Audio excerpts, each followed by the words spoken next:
Oke, baik. Selamat pagi Bapak Ibu guru hebat. Ya, jadi kali ini saya akan berbagi praktik baik dengan Bapak Ibu guru, di mana saya akan membuat aksi nyata saya.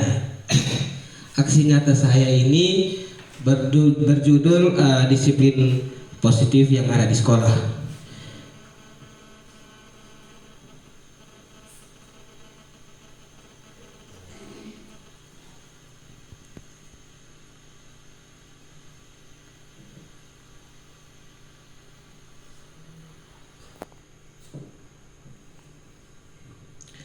Ya, jadi yang tadi saya sudah bilang, aksi nyata saya ini adalah wujud nyata dari modul 1.3, di mana di sana kita belajar tentang budaya positif yang ada di sekolah.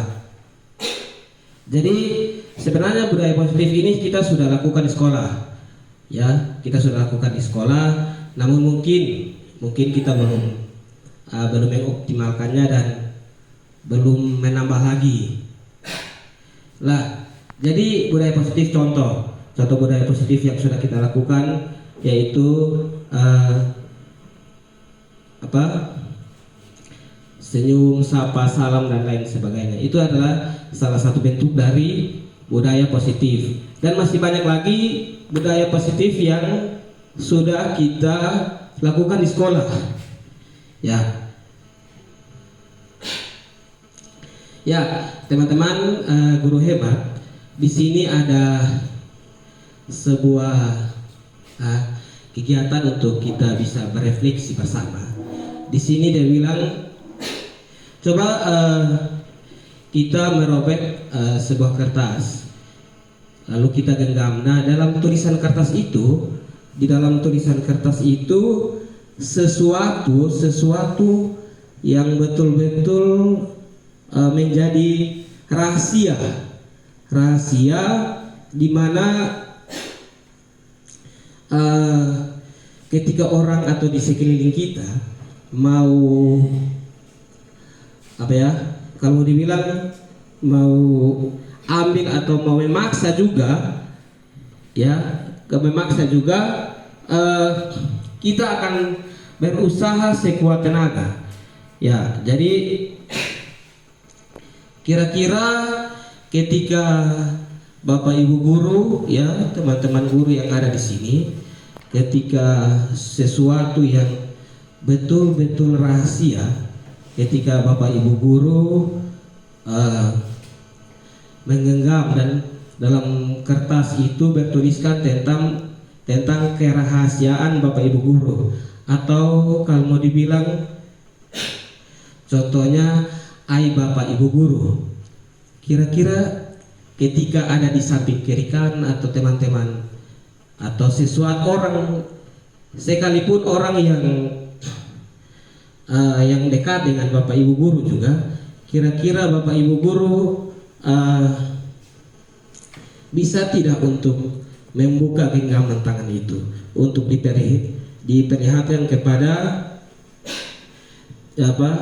orang yang ada di sekitar Bapak Ibu guru? Tidak.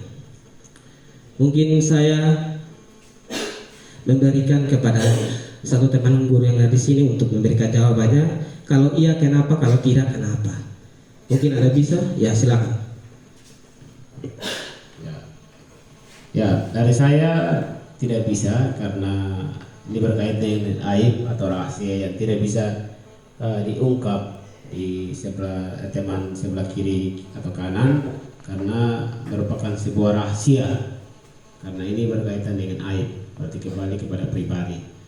Mungkin dari saya seperti itu, saya kembalikan. Ya, terima kasih. Jadi kata Pak Agus bilang tidak bisa karena ini adalah aib. Ya, bagaimana kalau orang terdekatnya Bapak Agus, kira-kira tetap Pak Agus akan menggenggam tangan itu? Ya, baik. Mungkin orang terdekat, tapi saya juga harus melihat apa sih aib itu, apakah harus saya ungkapkan atau tidak.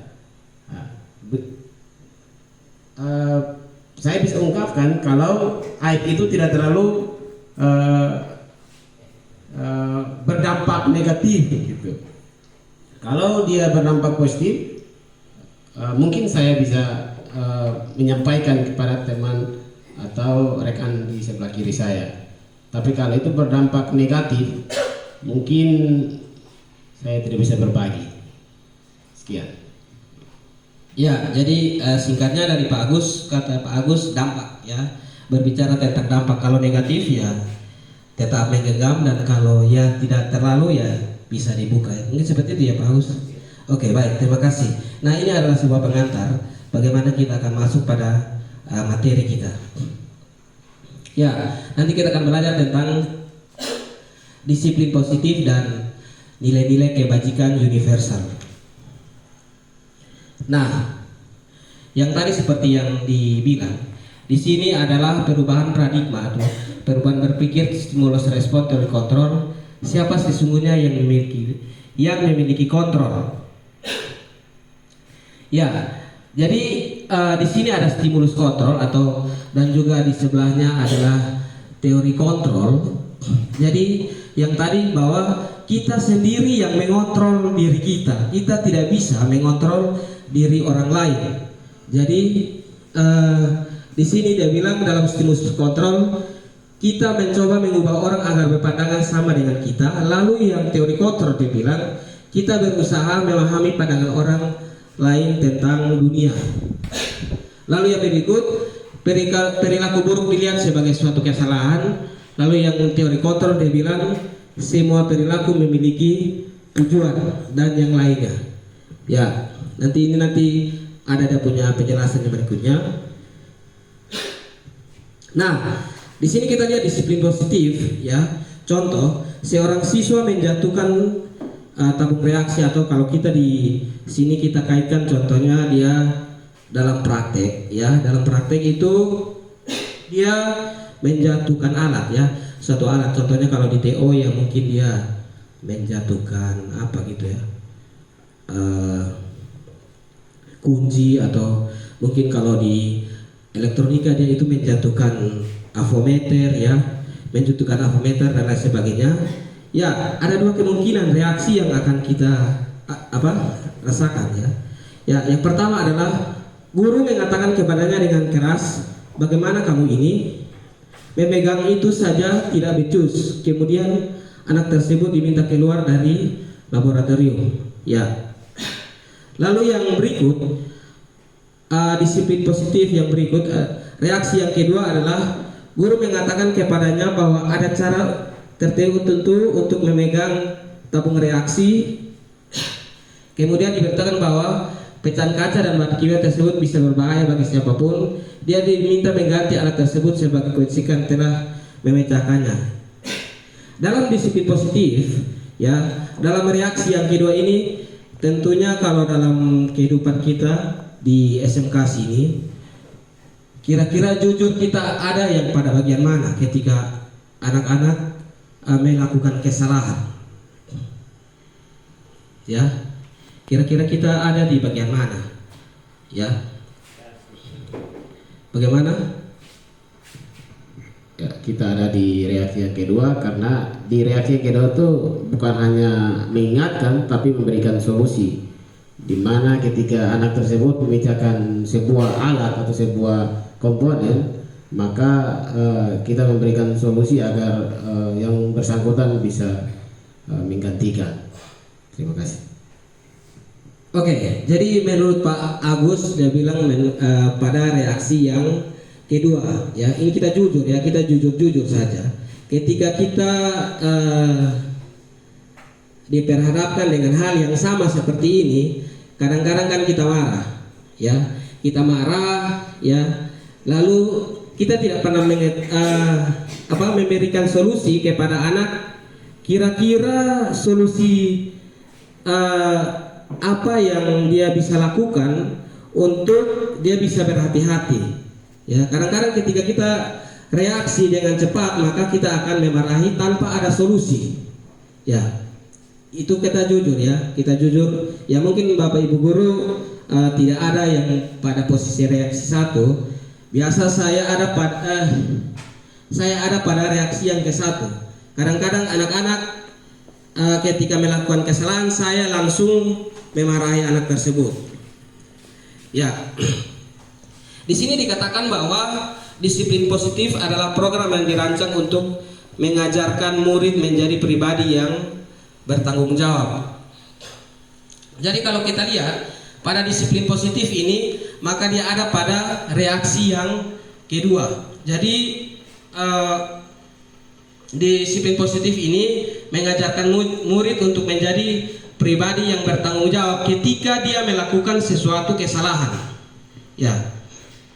Tujuan utamanya adalah menumbuhkan kesadaran serta memberdayakan murid untuk melakukan sesuatu tanpa sogokan, ancaman maupun hukuman. Murid termotivasi untuk menjadi orang yang mereka inginkan dan menghargai diri sendiri selaras dengan nilai-nilai yang mereka percaya.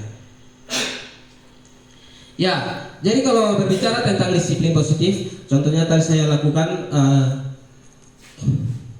ketika apel tadi, ya, ketika apel tadi saya menemukan kesadaran diri kepada anak-anak tanpa diperintah, tanpa dimarah, tanpa diberi hukuman.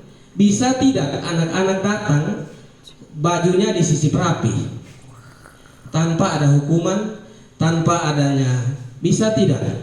Nah, ketika anak-anak menyadari itu dan bertanggung jawab dan melaksanakan itu, maka anak-anak itu sudah masuk pada ranah disiplin positif. Ya, lalu yang berikut, di sini nilai-nilai kebajikan universal, ya. Di sini ada nilai-nilai kebajikan sama juga itu pada profil pelajar Pancasila, yaitu beriman bertakwa kepada Tuhan Yang Maha Esa dan berakhlak mulia, lalu mandiri, bernalar kritis, berkebinekaan global, bergotong royong dan kreatif. Ya, seperti tadi yang sudah digambarkan pada kegiatan yang pertama, yaitu motivasi, perilaku manusia, hukuman dan penghargaan. Ya, dalam teori motivasi perilaku manusia, seorang anak, seorang siswa itu dia melakukan sesuatu ada didorong oleh dua motivasi. Ya, yang pertama adalah motivasi eksternal, yang kedua adalah motivasi internal. Contohnya, dia melakukan sesuatu karena ada karenanya, ya. Dia melakukan sesuatu karena dia takut dihukum. Dia melakukan sesuatu karena ada sesuatu. Tidak pernah, atau kita lihat mungkin ada anak-anak yang dia tidak pernah melakukan sesuatu karena memang kesadaran dirinya, itu yang disebut dengan kesadaran internal. Ya, lalu yang kedua, tipe yang kedua, motivasi eksternal. Seorang siswa, jadi dia melakukan sesuatu, kecuali dia mendapatkan imbalan atau penghargaan, ya. Jadi anak-anak kadang-kadang dia melakukan sesuatu itu karena dia ingin dilihat atau dia ingin dilihat oleh teman-teman yang lain dan dia ingin mendapatkan sebuah penghargaan, ya. Kadang-kadang kan kita di sini orang bilang ya karena dia berbuat sesuatu kan dia cari muka, karena mungkin dia ada ya supaya dia membuat sesuatu. Contohnya nih, ada seorang ibu guru yang cantik lewat, ya. Ada seorang anak siswa laki-laki, dia gayanya biasa-biasa tiap hari, tapi pada hari yang berikutnya karena ada ibunya dia ada masuk, ya, ada masuk, dia sudah ada di sini, dia perubahan menjadi berubah, ya, perubahannya menjadi berubah, kaget dia sudah rapi, dia sudah wangi, ya, karena apa? Karena ada sesuatu, kan tantanya ada sesuatu. Nah bayangkan ketika dia lewat, tapi ibu guru itu juga tidak respon. Nah, oleh karena itu maka pasti penghargaan ingin diperhatikan itu, dia ingin diperhatikan. Kalau begitu berarti itu dia sudah kalau mau dibilang sudah tidak ada lagi, artinya dia sudah sia-sia lah dalam pekerjaan. Lalu yang berikut, nah dari motivasi eksternal yang ada dua itu, diharapkan pada yang ketiga atau yang kedua itu adalah motivasi internal. Di situ adalah tujuan dari disiplin positif, yaitu untuk menghargai diri sendiri. Saya akan menjadi orang yang seperti apa apabila saya melakukannya, ya. Apabila saya melakukannya, saya ingin pintar jika saya belajar itu dalam dirinya, ya. Itu dalam dirinya, ya. Ya, mungkin sebelum saya masuk ke materi berikutnya, mungkin ada yang memberikan tanggapan atau pertanyaan dan lain sebagainya, saya persilakan untuk kita berbagi. Ya, jadi di sini saya tidak terlalu menggurui teman-teman. Ini kita sudah lakukan, tapi mungkin kita belum menyadari. Ya, jadi mungkin ada pertanyaan, tanggapan atau ada sesuatu, mari kita bagi bersama dalam sekolah ini. Ya, saya persilakan.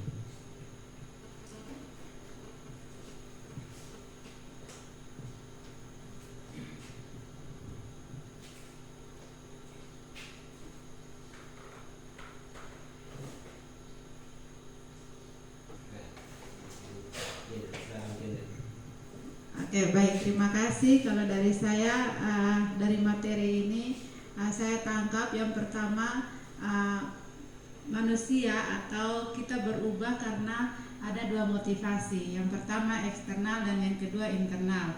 Nah, yang tadi saya lihat dari penjelasannya, dari teori eksternal, tentu harapan kita untuk anak-anak kita ini janganlah begitu. Maksudnya mereka mau berubah karena ada sesuatu, ada imbalan dulu atau ada motivasi yang lain. Tentunya kita Bapak Ibu Guru mengharapkan anak-anak kita ini di motivasi yang internal, yaitu mereka mau berubah karena menghargai diri sendiri. Nah, pertanyaan saya adalah bagaimana cara kita menanamkan atau cara kita memotivasi peserta didik kita, anak-anak kita, supaya mereka sadar, supaya mereka berubah ini karena motivasi internal, bukan karena motivasi eksternal. Karena kalau saya lihat di sekolah kita, kebanyakan anak-anak kita ini takut, makanya mereka mau berubah begitu. Oke, itu saja, terima kasih. Oke, baik. Jadi mungkin saya akan sebuah pertanyaan, ya. Pertanyaan kan? Ya, jadi bagaimana kita menanamkan atau membuat atau menanamkan motivasi diri atau motivasi internal pada diri siswa agar siswa bisa bisa bertumbuh dengan baik. Yang pertama kita lihat di situ ada motivasi eksternal, ya. Di situ kalau di situ jadi tentunya yang kita buat itu salah satunya contohnya nih. Contoh dalam sebuah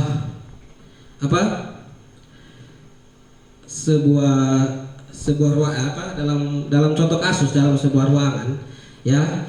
Jadi kita buat gini, ya, anak-anak yang mendapatkan nilai 10, ya, anak-anak yang mendapatkan nilai yang baik, ibu akan berikan penghargaan. Contoh, ya, berikan penghargaan, ya.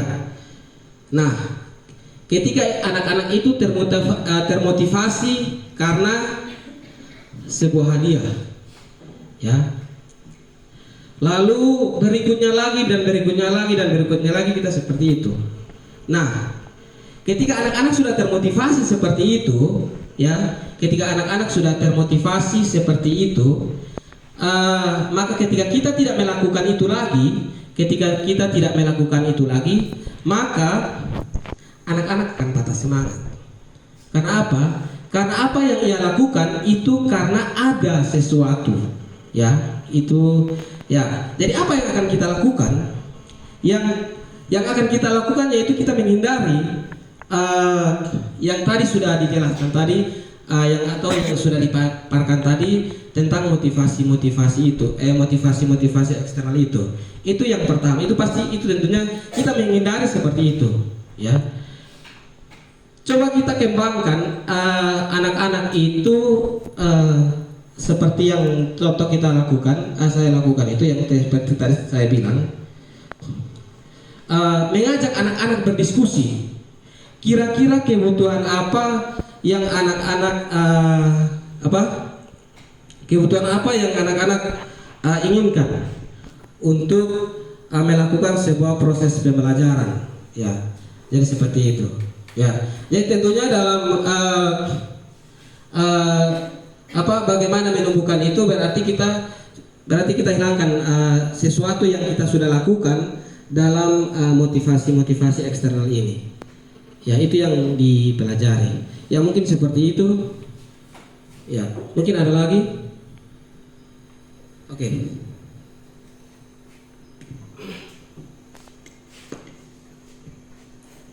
Oke, baik. Terima kasih atas waktunya. Pemaparan yang sangat baik soal perilaku manusia dalam hal ini disiplin positif.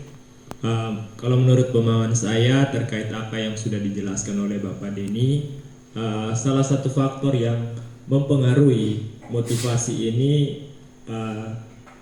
tidak lain adalah faktor lingkungan. Kalau kita melihat kembali ke lingkungan belajar kita, jangankan siswa, kita contohkan guru. Kalau kita guru sendiri, kalau tidak ada ruangan, itu kita seperti orang yang kehilangan arah. Kita datang duduk di bawah pohon, di lopo, di mana-mana saja tanpa melakukan sesuatu aktivitas yang membuat kita nyaman. Kemarin dalam apel saya sempat singgung soal sekolah adalah rumah kedua bagi kita. Bagaimana kalau kita tidak nyaman dengan lingkungan sekolah, bagaimana kita bisa menjalankan aktivitas kita di sekolah? Terkait apa yang ditanyakan oleh Ibu Helmi tadi, yang pertama mungkin bagaimana kita sebagai guru menyiapkan kelas itu nyaman dulu bagi siswa. Kalau kelas itu nyaman bagi siswa, otomatis mereka merasa itu adalah rumah mereka. Terus kalau terkait proses pembelajaran, kalau kita sebagai guru dekat dengan siswa, otomatis siswa tidak punya alasan lagi untuk membangkang. Dia tidak punya alasan lagi untuk menunggu reward. Tapi kalau kita menjaga jarak dengan siswa, otomatis mereka akan lihat, oh ini misalkan Pak Agus sering marah-marah, oh ini Pak Agus ada, mereka santai-santai main gila dalam kelas. Tapi ketika Pak Agus datang, mereka takut dengan Pak Agus, mereka langsung duduk diam.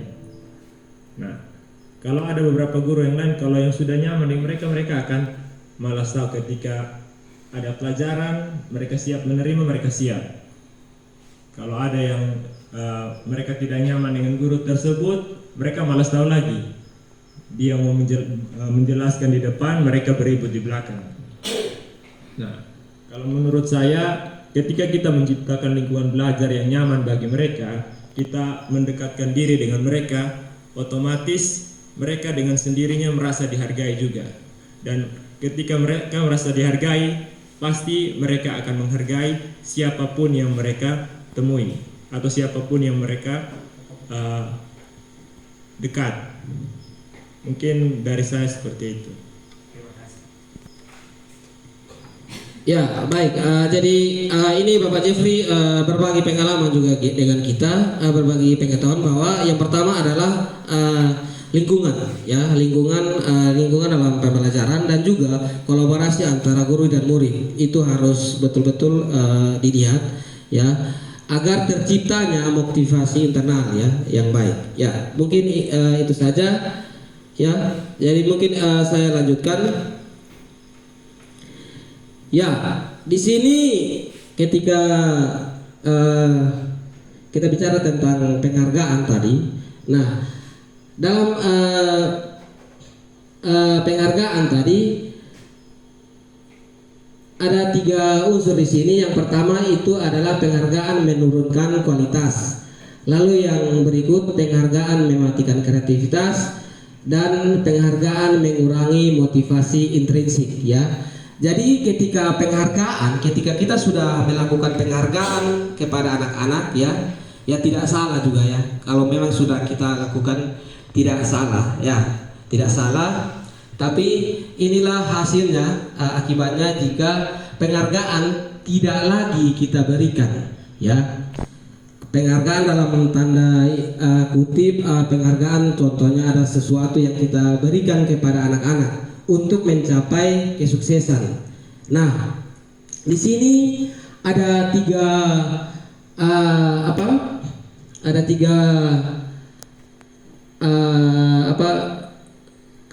kalimat di sini. Yang pertama adalah penghargaan menurunkan kualitas. Ketika anak-anak tidak lagi mendapatkan penghargaan, maka tentunya kualitas dalam dirinya itu akan hilang ketika dia tidak lagi mendapatkan penghargaan. Lalu yang kedua, penghargaan mematikan kreativitas. Ya, dimaksud dengan penghargaan mematikan kreativitas ketika anak-anak selalu diberikan penghargaan, ketika dia membuat sesuatu, kreativitas, inovasi yang dia buat, ketika anak-anak dia setelah menciptakan suatu kreativitas ya atau inovasi gitu, selalu dihargai, memberikan penghargaan yang berlebihan. Ketika tidak lagi memberikan penghargaan, maka otomatis akan mematikan kreativitasnya. Karena apa? Dia bilang lebih baik saya berhenti saja karena tidak lagi diberikan sesuatu ya. Beta yang buat, orang lain yang terima. Mungkin seperti itu. Ya, lalu yang berikut, penghargaan mengurangi motivasi intrinsik ya. Penghargaan mengurangi motivasi intrinsik. Ya, jadi yang seperti tadi dibilang motivasi, ada motivasi dalam dirinya ya. Motivasi dalam dirinya untuk membuat sesuatu. Ya, lalu yang berikut,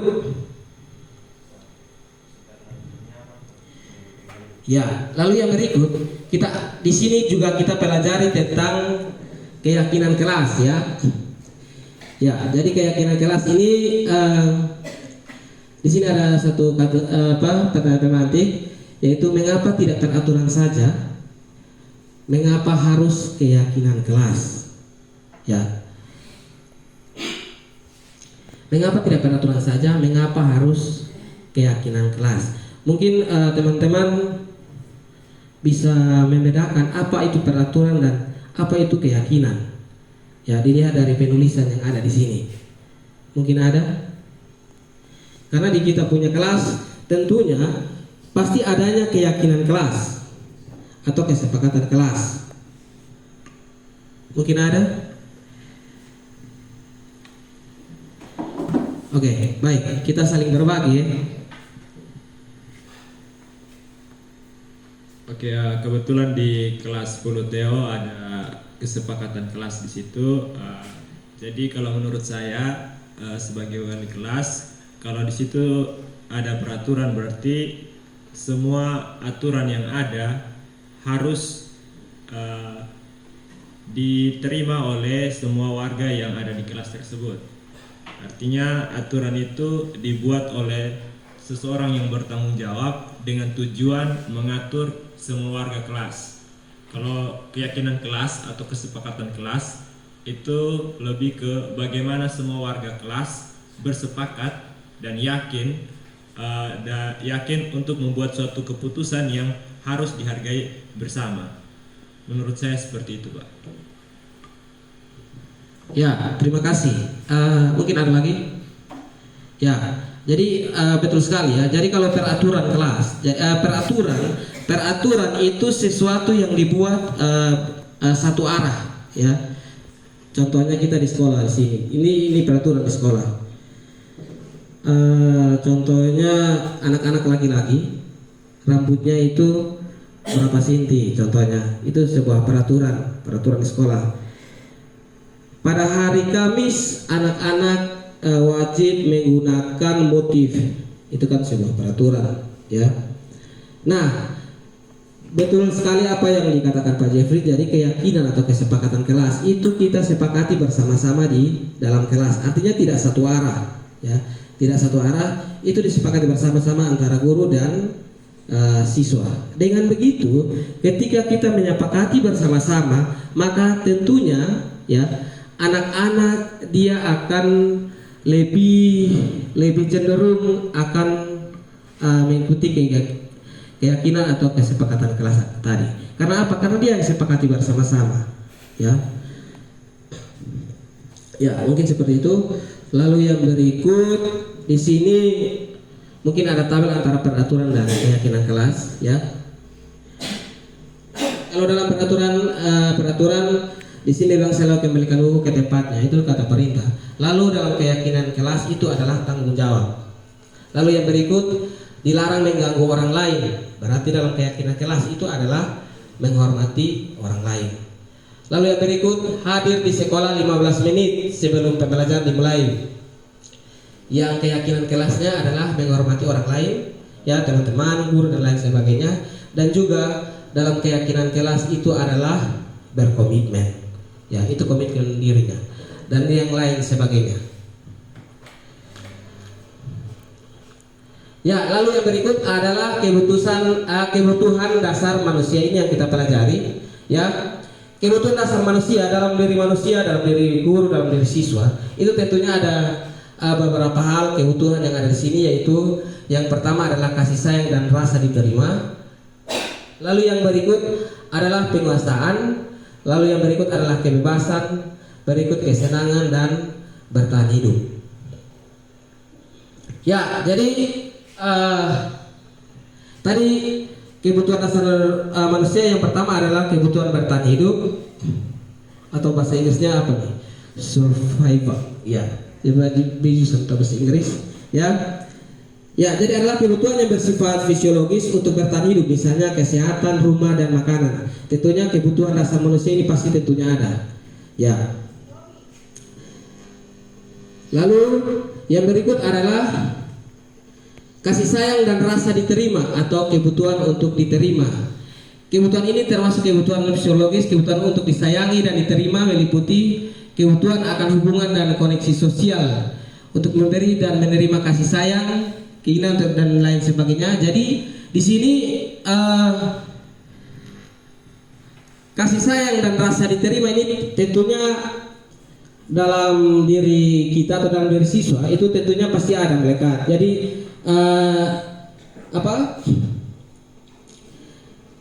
rasa kasih sayang, ya, rasa kasih sayang tentunya itu adalah kebutuhan dasar, ya. Jadi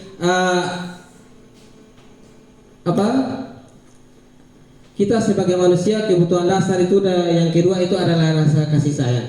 Jadi anak-anak kadang-kadang dia bertingkah sesuatu karena ingin diperhatikan, ya, itu juga rasa kasih sayang. Jadi dia ingin untuk dilihat, ya. Lalu yang berikut penguasaan, ya, kebutuhan pengakuan atas kemampuan.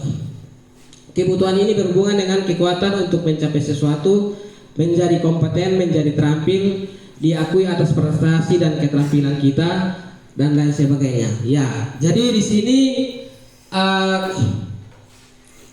seseorang, ya, tentunya ketika dia melakukan sesuatu, tentunya juga dia pasti berharap untuk diakui, pastinya. Ya, jadi kita tidak pungkiri, mungkin tidak ada orang yang dia membuat sesuatu yang wow, tapi dia bersembunyi di balik layar. Pasti tentunya biar sedikit punya, tentunya pasti dia rasa juga untuk diakui hasil karyanya. Contoh, ya.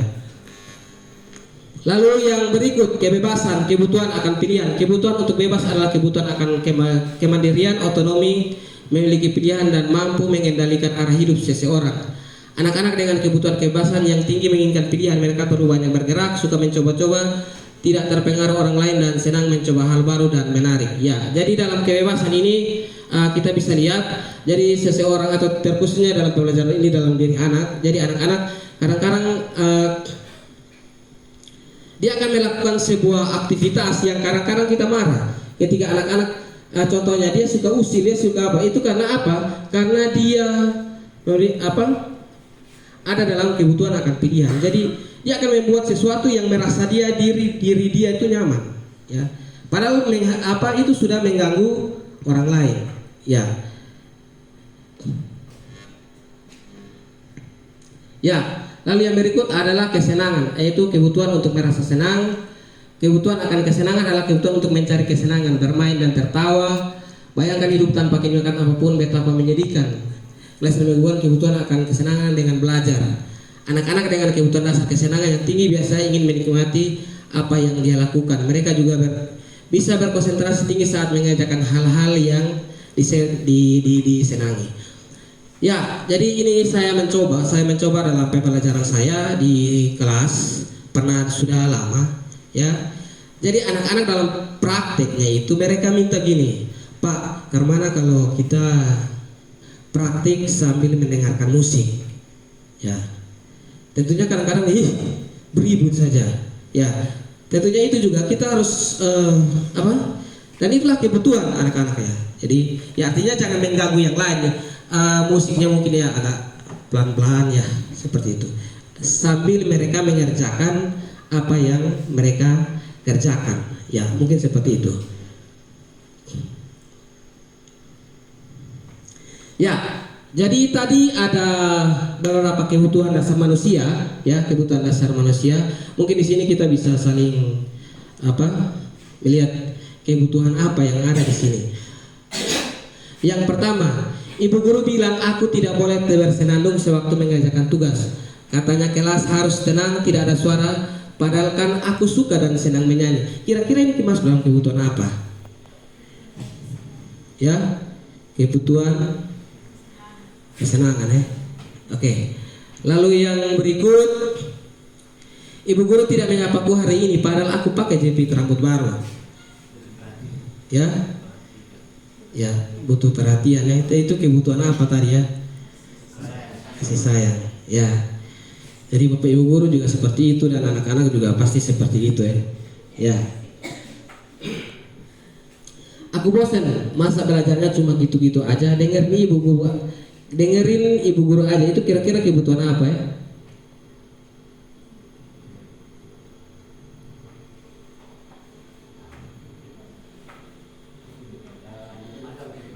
Kebebasan, pilihan ya. Ya, oke. Yang terakhir, aku sebel gambarku tidak rapi padahal ibu guru nunjukin ke teman-temanku di depan kelas. Kira-kira itu kebutuhan apa teman-teman?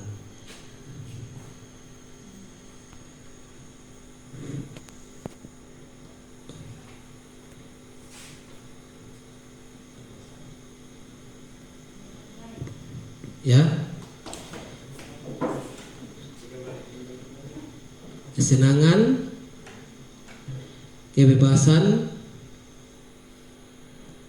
penguasaan, kebutuhan penguasaan kemampuan. Oke, jadi dia masuk pada penguasaan ya.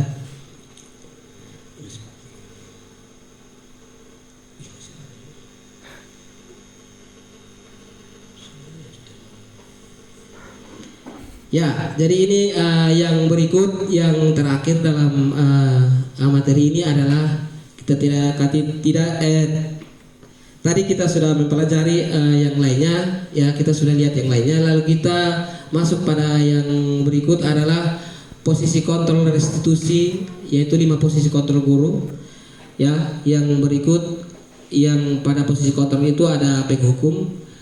Ya, jadi kita guru kita menerapkannya kepada anak-anak itu ada masuk pada posisi yang pertama itu penghukum, yang kedua pembuat merasa bersalah, yang ketiga teman, yang keempat pemantau, dan yang kelima manajer.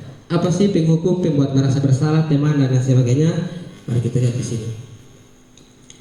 Ya, dalam menangani suatu masalah, dalam menangani sesuatu kejadian yang ada di lingkungan sekolah atau kelas kita, kadang-kadang kita memang posisi kontrol yang kita pakai itu kadang-kadang kita ada pada posisi penghukum atau lain sebagainya yang tadi 5 tadi. Ya, yang pertama adalah penghukum. Guru-guru yang menerapkan posisi penghukum akan berkata, patuhi aturan saya atau awas. Lalu yang berikut, kamu selalu saja salah. Lalu yang berikut, selalu pasti, selalu yang terakhir selesai. Guru seperti ini senantiasa percaya hanya ada satu cara agar pembelajaran bisa berhasil, yaitu cara dia. Ya, hasilnya kemungkinan murid marah dan mendendam. Ya, jadi semoga kita di sini tidak ada yang pada posisi penghukum ini. Ya, semoga. Ya. Lalu yang berikut, posisi kontrol yang berikut adalah pembuat merasa bersalah. Ya, contohnya kata-kata yang keluar dengan lembut akan seperti ibu sangat kecewa sekali dengan kamu. Ya, berarti itu kita sudah membuat anak itu merasa bersalah. Lalu yang berikut, berapa kali bapak harus memberitahu kamu ya? Gimana coba kalau orang tua kamu tahu kamu berbuat begini? Ini juga pernah saya buat dan saya lakukan ketika saya menginterogasi anak saya yang banyak albanya. Ya, jadi saya bilang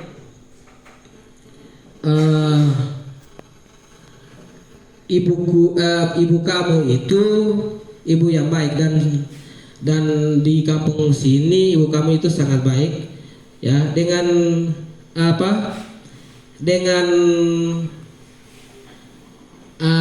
perbuatan kamu seperti ini, ya, menurut kamu itu perbuatan yang baik atau tidak? Jadi seakan-akan saya menyalahkan dia. Nah, ini adalah posisi pembuat merasa bersalah. Ya, hasilnya murid akan merasa bersalah setelah mengecewakan ibu atau bapak gurunya. Murid akan merasa menjadi orang yang gagal dan tidak sanggup membahagiakan orang lain. Kadang-kala sikap seperti ini lebih berbahaya dari sikap menghukum, karena emosi akan tertanam rapat di dalam hati murid. Murid menahan perasaan. Ya, jadi kadang-kadang kita ngomong biar pelan-pelan, tapi itu cuma menusuk. Ya. Lalu yang berikut, ya, di sini posisi kontrol sebagai teman. Ya, contohnya guru akan berkata, ayo bantulah demi bapak ya.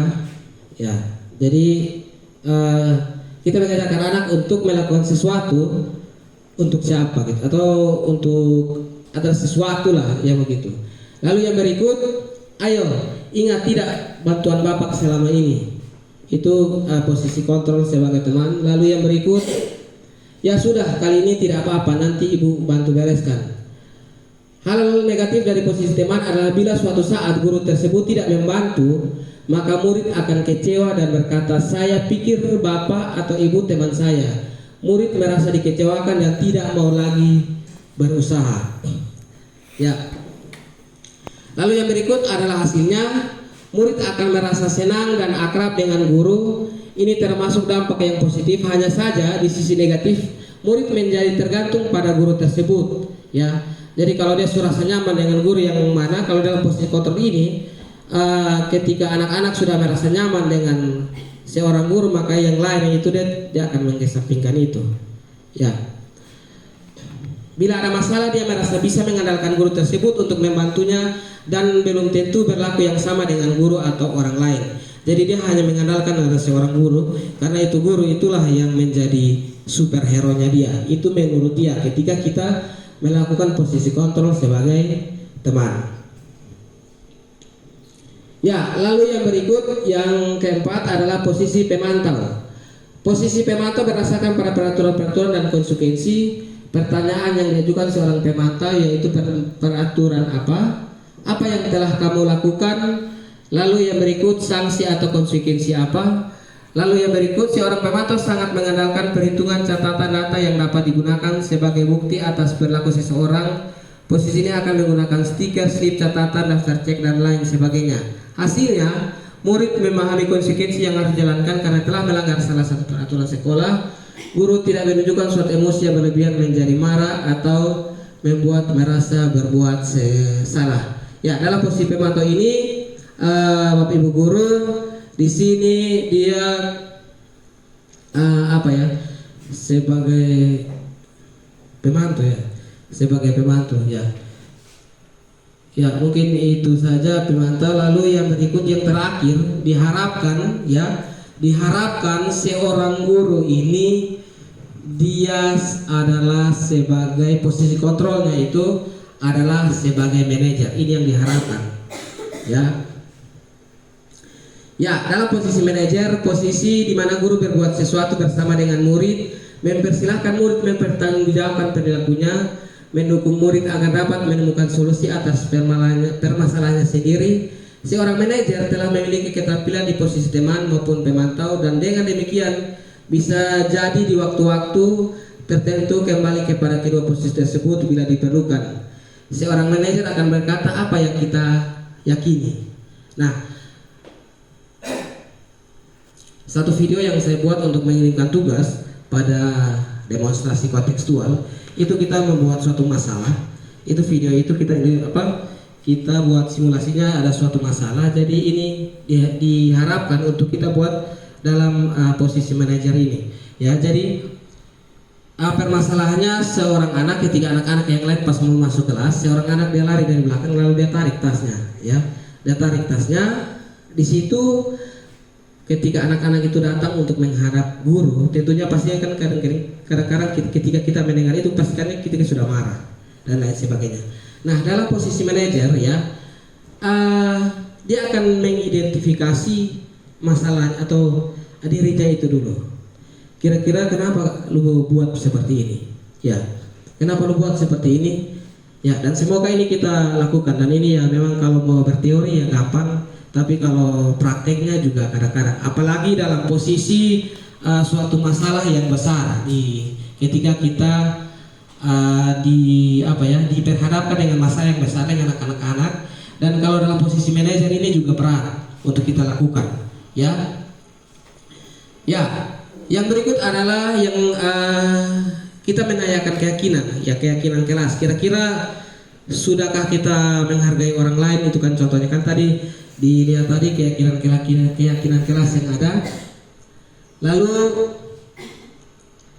kita menanyakan jika ketika contohnya tadi dia tarik tas, ketika tasnya itu tersobek ya, itu kita kalau dalam posisi manajer kita bersama-sama dengan dia untuk mencarikan solusi. Kira-kira solusi apa yang akan dia buat untuk menangani masalah tersebut. Lalu rencana dan tindak lanjut apa yang akan dia lakukan. Nah, itu dalam sekilas dalam posisi kontrol sebagai manajer. Ya, jadi dalam hasilnya murid sudah mengetahui adanya suatu masalah dan sesuatu yang terjadi. Pada posisi manajer, guru akan mengembalikan tanggung jawab pada murid untuk mencari jalan keluar permasalahannya, tentu dengan bimbingan guru. Ya. Nah, di sini ada segitiga restitusinya untuk menyelesaikan suatu masalah. Di sini adalah validasinya. Pertama, validasi tindakan yang salah. Kita akan menanyakan ketika membuat masalah dengan anak-anak, kita akan menanyakan, kamu tentu punya alasan. Artinya kita menanyakan alasan kenapa anak-anak itu berbuat sesuatu. Ya, yang berikut kita menanyakan kepada anak-anak keyakinan. Contohnya kita sudah buat keyakinan di kelas. Kita menanyakan kira-kira keyakinan kelas apa yang sudah dibuat ketika dia membuat situ. Contohnya menghargai atau menghormati orang lain. Lalu yang berikut menstabilkan identitas. Artinya bahwa membuat penguatan kepada dia. Ya, mungkin seperti itu. Jadi ya memang susah juga kalau kita melakukan ini. Tapi saya rasa kalau memang kalau kita mau berubah, tentunya pasti kita mencoba untuk seperti ini. Karena ketika melakukan sesuatu masalah yang besar, ketika kita mendapatkan suatu masalah, ya, ketika menggunakan segitiga restitusi ini juga memang suatu hal yang ya agak gampang-gampang susah. Ya, karena ini teorinya. Tetapi ya, mari kita mencoba itu. Ya, mungkin itu saja paparan saya. Mungkin ada yang menanggapi sebelum saya menutup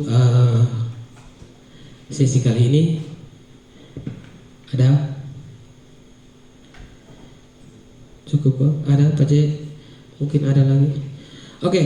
Baik, terima kasih. Oh ya, silakan.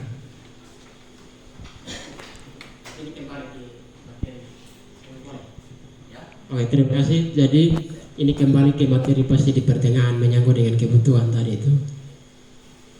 Kebutuhan kesenangan. Ya. Tadi Pak Dede sempat singgung ada siswa yang dikasih usul kalau bisa praktek itu sambil putar musik. Saya mau tanya saya, kira-kira menurut Pak Dede itu boleh atau tidak? Dan kalau boleh alasannya apa, dan kalau tidak kira-kira alasannya apa? Makasih. Oke, jadi sebelum mempelajari ini saya sudah lakukan ya. Ini saya sudah lakukan. Saya sudah karena ini sudah waktu yang sudah lama saya lakukan. Ya, yang penting, yang pertama itu yang tadi saya bilang. Yang penting jangan mengganggu orang lain. Artinya kalau kita pas mau praktek kita mendengarkan musik yang terlalu kencang, berarti itu otomatis kita sudah mengganggu orang lain. Yang saya maksudkan memutar musik ini tapi suaranya alunan musik yang slow lah, yang artinya yang apa? Menurut saya itu sesuatu yang apa? Sesuatu yang bisa dilakukan. Karena apa? Ketika kita melakukan sesuatu proses pembelajaran di dalam kelas itu, yang perlu kita lakukan itu seperti apa yang tadi Pak Jeffrey bilang, yaitu kenyamanan dulu dalam kelas. Ya, itu kenyamanan dulu dalam kelas. Ya, jadi kalau kita nyaman, anak-anak nyaman, artinya kita buat kesepakatan dulu dengan anak yang lain. Nyaman tidak? Jangan-jangan hanya satu orang saja tapi yang lain terganggu, tidak bisa. Jadi kita tanya dulu, nyaman tidak? Contohnya kalau praktik ini tapi diiringi dengan musik, apa gitu. Jangan musik yang mengganggu orang lain lah, itu juga berarti itu salah juga. Ya menurut saya seperti itu. Ya. Oke, baik. Terima kasih. Perjumpaan kita sampai di sini. Semoga bermanfaat dan kita lakukan itu saja, dan terima kasih untuk teman-teman semua karena sudah berbagi dalam pembelajaran kita ini, dan kita akhiri sampai sini. 1, 2, 3. Shalom.